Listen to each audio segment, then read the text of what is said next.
hundreds of thousands of dollars for somebody equally clueless about how to go viral on new media when they can hire the teenager down the street who's got like 100,000 subscribers or followers on Instagram. I mean, you take a look at Chicken City.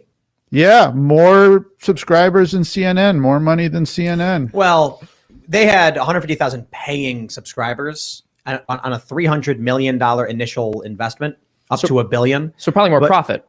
But I honestly do think that Chicken City has made, or at least in the first 30 days, is on track to make more money than CNN Plus. No. That's not true at all. But my point is, bringing up Chicken City is just because I think it's hilarious how successful it's become.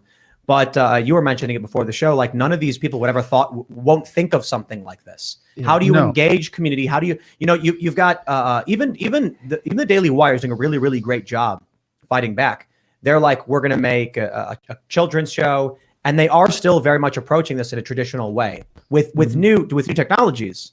And the stuff we're working on is trying to be very different, much more like a skunk works or something. Chicken City is a wild and weird idea with chicken parties, but it's very much working in terms of creating a new kind of family content. Well, part of why I would argue that I imagine Chicken City is more profitable than CNN Plus because you have, pun intended, recouped your costs. CNN Plus was how much did you say they invested? 300 million? Sir, you are correct. Yeah, yes, so you're turning a profit on Chicken City. Right. I mean, look, a chicken rave is more interesting than a Jake Tapper boot club in absolute terms. I mean, right? The noises aren't all that different, but the chickens are more entertaining to watch. You're talking about The View. Yeah, exactly. Right. Everyone keeps coming in at Chicken City and saying, "Is this The View?" You're right about legacy media not knowing what they're doing. Not only do they not know what they're doing, they don't know who to talk to figure out what to do. Well, I think it's not like, oh, hey, wait, Tim Pool seems to understand viral content. Let me reach out and see if he can give me a referral on how to advertise my whatever you want. Yeah, there's moment of cognitive dissonance where it's like, no, that can't be working. Even though they see it working, it's like, that can't be working. It can't be working. It takes like 2 years before they're like, oh, we were wrong. It takes right. never. Now, how do we profit? It's something like I learned years. about science. It's like the old generation never gets a clue. They just die away and the new generation takes over. So what's happening is we've seen that with like CBS, ABC. That's legacy, old golden age. Now we've got this modern legacy, which is like Facebook, YouTube, sorry guys, Twitter, these centralized services. That's going the way of the dodo as well. It's moving towards federation, and decentralization. So networks that aren't already focused on that are also going to start falling away. You've seen Facebook. No, but it's even with all the political pressure. For example, like Rakita Media, when they did the Kyle Rittenhouse case, they like eclipsed any of the big three networks in their coverage because not only was it like timely, they got the feed, but they had intelligent analysis of it. Whereas the legacy networks, they were caught with their pants. Not only down. that, but I believe for the Johnny Depp Amber Heard trial right now, big news, Rakita Law, I think, is the #1 super chatted channel in the country this week with their coverage of the Johnny Depp and Amber Heard trial. They were great during the Rittenhouse trial. Did you guys watch any of the trial? I tuned in. I was like, I got to know. We've been talking about Johnny Depp, Amber Heard. I'm like, I just got to get a taste. So I went on and watched, and it's John being really funny. He's just making people laugh. That's why that thing's so popular right now, because he's hilarious. Wow. Yeah, I'm missing out. Yeah, I'm not going to lie. I try not to pay attention to celebrities, but I did see a couple of clips of him responding to questions while the lawyer was harassing him, and it was genuinely pretty funny. Yeah.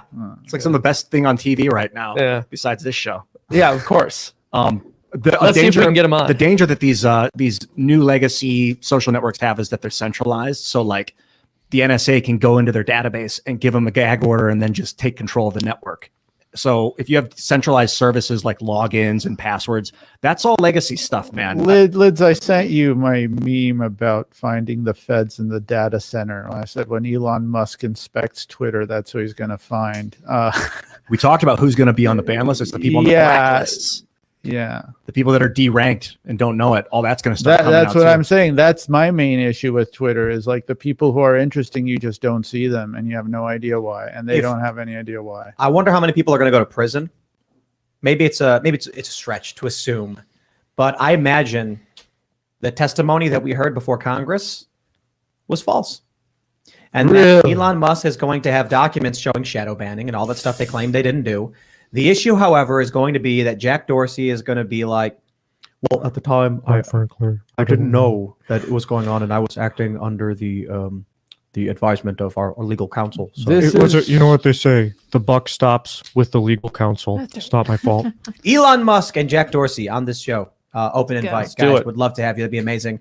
I hit up Joe Rogan. I was like, you, me, Elon, Jack Dorsey, Twitter episode round 2. Oh my God. That would be But epic. you know, if whether something like that could actually happen, I kind of feel like I once again just kind of like shoving myself in there. You have know, to like- wait for Elon to take over Twitter and make agreements with Jack Dorsey about what he We got Gab, we got Andrew Torba, we got Jeremy Kaufman at Odyssey. There's Jack Dorsey with Twitter. Now Elon can be involved, and he's a developer. He's a coder, man. This guy, it's so great to have him at the table. right. I think he bought Twitter so he could go. Mhm. He's like, I want to be in He on it. read my mind. Exactly. Yeah, he can look at the algorithms and figure out what's up. That's the exciting part. It'd be funny if like the only thing he does is just tweet at some like celebrity like Sia or something, and he's like, "Yo, I would really love to meet you and hang out." And then afterwards, he just sells the company back. That's all I wanted to do. Like I didn't know how to get a hold of this person. So yeah. I do. Rich. I am curious what his long-term plans are. He says he wants to make it a more free speech. I know his platform. long-term plan. Somebody was We have it saying, right here. Public again once We it's got worth it. way more. No, he's not planning on Take a making look it at this profitable. tweet. Really? We have this tweet from Trung Phan. Hacker News speculating on how Twitter will integrate with SpaceX for interplanetary communication. Someone wrote, this is from Generalizations, I'm surprised no one has mentioned that Twitter is probably the best social media platform for interplanetary communication, where low bandwidth and delayed transmission are fundamental bottlenecks, and both limitations are considered part of the appeal. In that case, I wonder if the monetization will ultimately be based on latency and message size. Pay more for your message to be sent from Mars the next transmission, and pay more